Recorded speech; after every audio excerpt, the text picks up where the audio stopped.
संकल्प देश की सांप्रदायिक ताकतों के सामने है, संकल्प देश की पूंजीवादी ताकतों के सामने है। और लोग क्या कहते हैं? लोगों को बड़ा घमंड है। लोग कहते हैं कि भारत में कोई नेता ही नहीं है, भारत में कोई प्रधानमंत्री पद का कोई योग्य नेता नहीं है। आपका थर्मामीटर है खराब, आपका थर्मामीटर खराब है, जातिवादियों का थर्मामीटर खराब है। तुम्हारे आंखों पर जातिवाद का चश्मा चला है, तुम्हारी आंखों पर सांप्रदायिकता का चश्मा चला है, तुम्हारी आंखों पर पूंजीवाद का चश्मा चला है। अगर ये जातिवाद, सांप्रदायिकता का, पूंजीवाद का चश्मा अगर हटा दो तो पूरे देश को दिख जाएगा कि प्रधानमंत्री पद की अगर सबसे सशक्त कोई नेता है, माननीय बहन कुमारी मायावती जी हैं। चश्मा ऐसे नहीं उतरेगा, इनका चश्मा अपने आप नहीं उतरेगा, इनका चश्मा भारत देश के परम पूज्य बाबा साहब डॉक्टर भीमराव अंबेडकर जी के सिपाही उतारेंगे। इनका चश्मा परम पूज्य मानवर कांसीराम साहब के सिपाही उतारेंगे और इनका चश्मा माननीय बहन कुमारी मायावती जी के सिपाही उतारेंगे। ये संकल्प लेने का दिन है। आज आप लोगों के बीच में हम माननीय बहन कुमारी मायावती जी के जन्मदिन के अवसर पर हम लोग उन्हें क्या दे सकते हैं? ये गरीब कमजोर कार्यकर्ता हैं जिनको सारे लोग आज देश की जातवादी पूंजीवादी ताकतें इनको दबाने का काम करती हैं।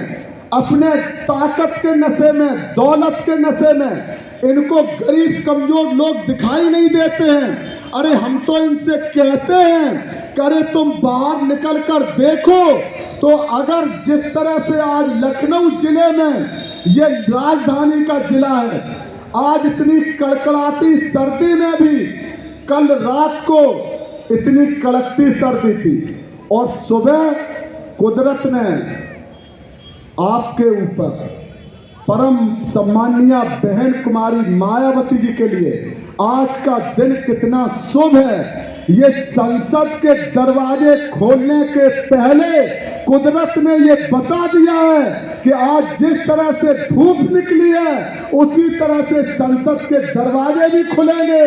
और माननीय बहन कुमारी मायावती जी जिनके साथ भारत के करोड़ों लोगों की दुआएं हैं, गरीबों की दुआ, कमजोर मजलूम लोगों की, हमारे माताओं बहनों की, हमारे बुजुर्गों की, हमारे सर्व समाज के जो लोग हैं, जो जातिवाद से बाहर हैं, जो सांप्रदायिकता से बाहर हैं, जो पूंजीवाद से बाहर हैं, जो हमारे बेरोजगार हैं, युवा हैं। मैं इन बातों को हमेशा विधान परिषद के अंदर भी बोलता हूँ। अभी हमारे 69,000 शिक्षक जो भर्ती के साथी हैं, मैं उनके यहाँ इको गार्डन में गया था और मैं जब परसों निकल रहा था हरदोई के लिए तो माननीय मुख्यमंत्री जी के आवास से जैसे ही निकला, जैसे ही हमारी नजर माननीय मुख्यमंत्री जी के आवास की तरफ गई तो उनके गेट पर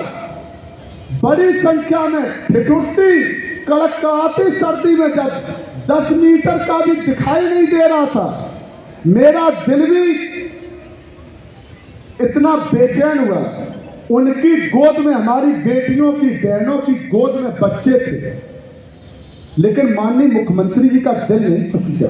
ये दलित हैं, पिछड़े हैं, जिनके अधिकारों को इस सरकार ने हड़पने का काम किया है, उनके अधिकारों पर कुठाराघात किया है।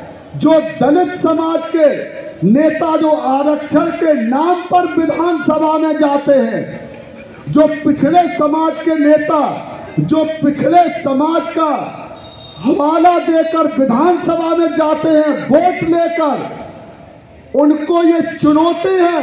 अगर उनमें हिम्मत है तो जब आरक्षण का, जब ये सरकार आरक्षण को हड़पने का काम करती है तो उनमें अगर हिम्मत है तो वो विधानसभा के अंदर, अगर आप आरक्षण से जाते हैं तो जब सरकार आरक्षण को खत्म करने का काम करती है तो विधानसभा के अंदर उनको आवाज उठानी चाहिए। अगर आवाज नहीं उठा सकते तो रिजर्व सीट पर जाते तो हो, आप इस्तीफा देकर समाज से माफी मांगने का काम करो कि हम समाज की रहनुमाई नहीं कर पा रहे।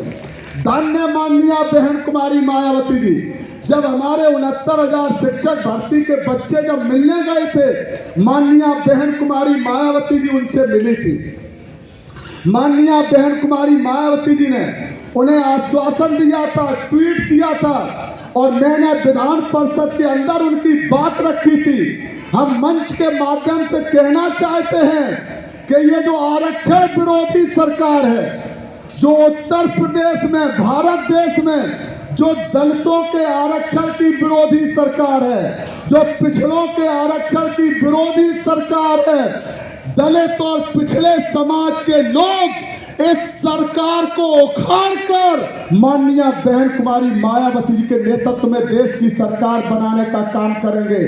ये सरकारें सोचती होंगी कि ये दबे पिसे समाज के लोग इतने कमजोर हो गए हैं, हमने इन्हें इतना कमजोर कर दिया है कि ये हमारे सामने संघर्ष नहीं कर सकते। तो उनको ये समझना चाहिए कि आजादी की लड़ाई भी कमजोर लोगों ने लड़ी थी। देश को आजाद कराने में जिस तरह से दबे पिसे सर्व समाज के मजलूम लोगों ने स्वाभिमान सम्मान से आजादी की लड़ाई में हंसते हंसते फांसी का फंदा चूमा था, हम इसको अगर कह दें कि ये भी एक आजादी की लड़ाई है। अगर देश की सांप्रदायिक जातवादी पूंजीवादी सरकार सोचती है कि संविधान बना रहेगा और हम ईवीएम के द्वारा सरकार बनाते रहेंगे, अब सुप्रीम कोर्ट के हमारे जो माननीय जो अधिवक्ता हैं वो भी दिल्ली में उन्होंने बड़े पैमाने पर ईवीएम के विरोध में आंदोलन शुरू किया। भारत देश में लोगों ने हमसे फोन करके कहा कि बहुजन समाज पार्टी माननीय बहन कुमारी मायावती जी, ईवीएम के खिलाफ जो आंदोलन चल रहा है आपका क्या कहना है? हमने कहा भारत देश में ईवीएम के खिलाफ जो भी आंदोलन चल रहा है, सबसे पहले हमारी नेता माननीय बहन कुमारी मायावती जी ने 2017 के चुनाव के बाद सबसे पहले कहा था कि ये ईवीएम में हैक करके, ईवीएम में छेड़छाड़ करके, ईवीएम में हेरा फेरी करके ये चुनाव जीता है। अगर ये बैलेट से चुनाव हो जाए तो बहुजन समाज पार्टी को दुनिया की कोई ताकत हरा नहीं सकती। इसलिए देश में जो भी ईवीएम के खिलाफ आंदोलन चलते हैं, बहुजन समाज पार्टी माननीय बहन कुमारी मायावती जी वो सभी आंदोलन का स्वागत और सम्मान करती हैं। आज भी माननीय बहन कुमारी मायावती जी ने ये ऐलान किया है कि ईवीएम को